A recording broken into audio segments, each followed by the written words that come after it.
Hello everyone, welcome back to my channel. Today's unboxing and review is this guy, the Shoretrooper from Star Wars The Mandalorian. If you have watched my video about what's next for my channel, I said that my next unboxing and review would either be this guy or Iron Patriot from Avengers Endgame. It turns out I received the Shoretrooper first, and actually my Iron Patriot hasn't shipped yet. I was told yesterday by Sideshow Collectibles that it was supposed to ship on the 18th of November, but it turns out the batch was delayed and they are hoping to receive it any day now, and as soon as they receive it, it will be shipped to me. So let's hope it will be at the end of the week so I can do the review next week. If not, it will be the week after that. So first, let's talk about the box of the Shoretrooper. It is your typical Star Wars collectibles box, which means it's a black box and you have a picture of the figure and the Star Wars logo. For the Mandalorian figures, you have an orange brownish colored strip. On it you can find another picture of the figure, and same on the side. Then when you open the box, you have the usual additional promotional picture and then the figure itself. So now let's talk about the accessories. As you can see, this figure doesn't come with a lot of accessories. Just like the Shoretrooper squad leader from Rogue One: A Star Wars Story.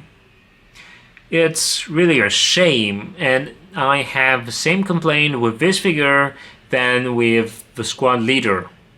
It's that they could have at least included an E11 blaster and a thermal detonator as additional accessories. Anyway, first, let's take a look at the display base. You get the typical Star Wars display base. I would have expected a footprint display base considering it's a Mandalorian figure, but this one works just fine. It's a simple but nice one. This time they painted this display base in light gray, so it's different than the color they used for the Shoretrooper squad leader. Still, I think it will look just fine if you display both figures next to each other. You also have the usual nameplate with the Star Wars logo. So now let's take a look at the different hands. You only get 6 hands.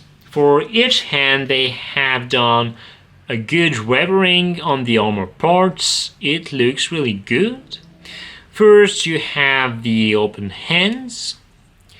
Then you have these 2 hands that can hold the blaster. And then the closed fist hands. So now let's take a look at the weapon. You get the same E22 double-barrel blaster rifle that came with the Shoretrooper squad leader.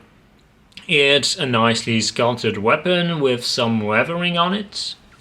You can see the color of the double barrel is different than the rest of the blaster because it's an added piece. As you can see, this part of the blaster is reminiscent of an E11 blaster, and the E22 double-barrel blaster rifle is a kind of modified E11 blaster. So it's actually nice they used a different color for this part than the rest of the blaster.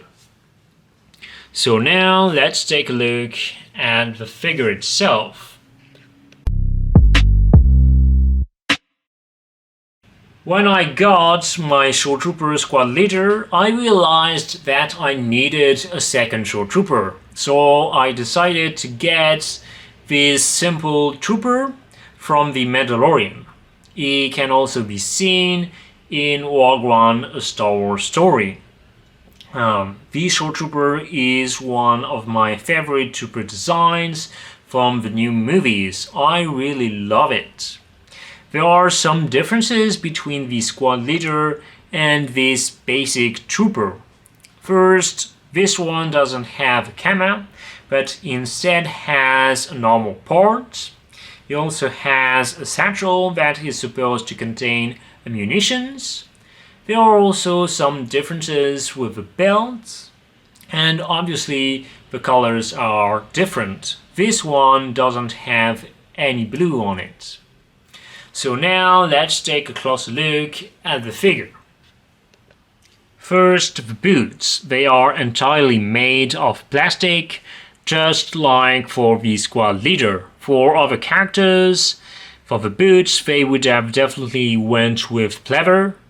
But I think for a trooper, it's better if you have boots entirely made of plastic, especially for the articulation. The armor parts of the boots are different on the left and the right side. I think it actually looks nice. And you have some weathering on the boots, and it really looks like this trooper has been to battle, and it's the same on the rest of the armor. It looks really great. As you can see, the weathering is also beautifully done on this piece of armor. I was actually worried that it would be too rigid and that it would limit the articulation range for the legs, but I'm reassured because this is actually made of soft plastic, so it doesn't limit the articulation range. The satchel is made of pleather. By the way, you can't open it, so don't try, otherwise you will damage your figure. Then you also have a little pocket. This one is made of plastic. At the back you also have some ammunition that the Shoretrooper squad leader didn't have, and what appears to be a can or an additional thermal detonator. Even though the armor parts are mostly the same as the Shoretrooper squad leader, the weathering is different. This means Hot Toys has reworked each armor piece and has given it a different weathering, and I really appreciate that. I really love the helmet of the Shoretrooper. It's reminiscent of the Scout Trooper, especially with the mouthpiece and the visor, but the rest is something new while still having this imperial look. So it's a really beautiful helmet. In terms of articulation, you can move it like this, like this, like this. So it has a really nice articulation range. The rest of the figure also has a very good articulation range. The undersuit is entirely made of fabric, which means you won't have to worry about damaging your figure if you display it in an action pose. The armor parts can actually move to give you a better articulation range. You can move the arms like this, like this, like this. The legs can move like this, like this. Like I said, this armor piece doesn't limit the articulation range. Then the feet can also move. So now let's see some poses.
Despite the lack of accessories, this is a great figure. I really love the design of the Shoretrooper. It will look good in your collection with your other Imperial figures. If you just want one Shoretrooper figure, I will say go for the one you prefer. It's essentially the same design. What changes is the colors and whether or not the figure has a kama or a normal piece with a satchel. Thanks again for watching. I'll be back with more unboxings and reviews. By the way, my next unboxing, like I said at the beginning of my video, will be Iron Patriot. It all depends when I receive him. So don't forget to subscribe to my channel. Bye!